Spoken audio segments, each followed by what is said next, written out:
Breaking news చూస్తున్న Visakha steel plant లో మరోసారి ప్రమాదం జరిగింది. కోకో ఓపెన్ బ్యాటరీ 1 లో ప్రమాదం జరిగింది.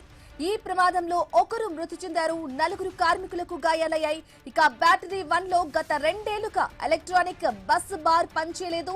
ఉపయోగంలో లేని యంత్రాన్ని తొలగించకపోవడంతో ఈ ప్రమాదం జరిగిందని తెలుస్తోంది. అక్కడ పనిచేస్తున్న కార్మికులపై ఇనుప కడ్డీ పడింది. 7 మీటర్లు ఎత్తు నుంచి పనిచేస్తున్న వారిపై పడింది. ఈ ఘటనలో కార్మికులకు తీవ్ర గాయాలయ్యాయి. వారిని కిమ్స్ ఆసుపత్రికి తరలించారు. అక్కడ చికిత్స పొందుతూ కాంట్రాక్ట్ కార్మికుడు అనంత బార్వే మృతి చెందాడు. ఇక ప్రస్తుతం మరో 4 కార్మికులు ఆసుపత్రిలో చికిత్స పొందుతున్నారు.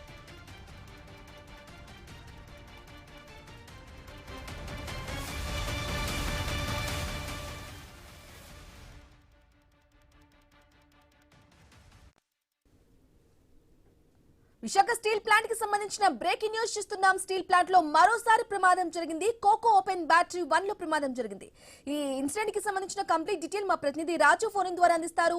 ఎస్ రాజు, మనం చూస్తున్నాం స్టీల్ ప్లాంట్ లో మరో ప్రమాదం జరిగింది. చూసుకున్నట్లయితే వరుస ప్రమాదాలు చోటు చేసుకుంటున్నాయి. అప్డేట్స్ ఏంటి?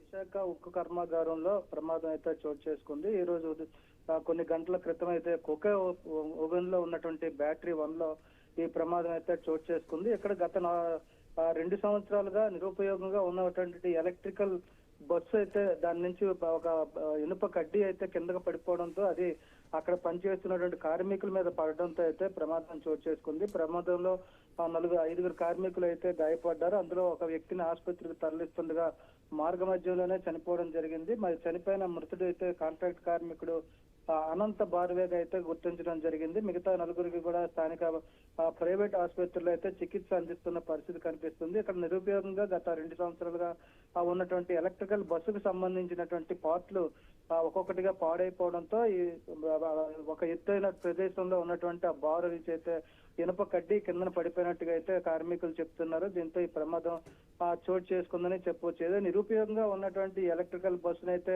వాస్తవంగా అక్కడి నుంచి తొలగించాలి, కానీ తొలగించకపోవడం వల్ల ఈ రోజు ఈ ప్రమాదం జరిగిందని చెప్పి కూడా కార్మికులు అయితే ఆందోళన వ్యక్తం చేస్తున్నారు.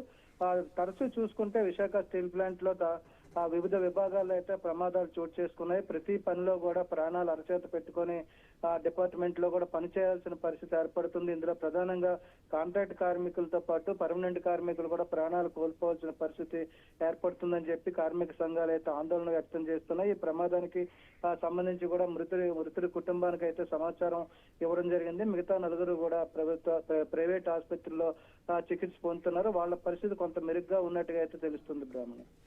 Okay, right, Raju. Thank you for the updates.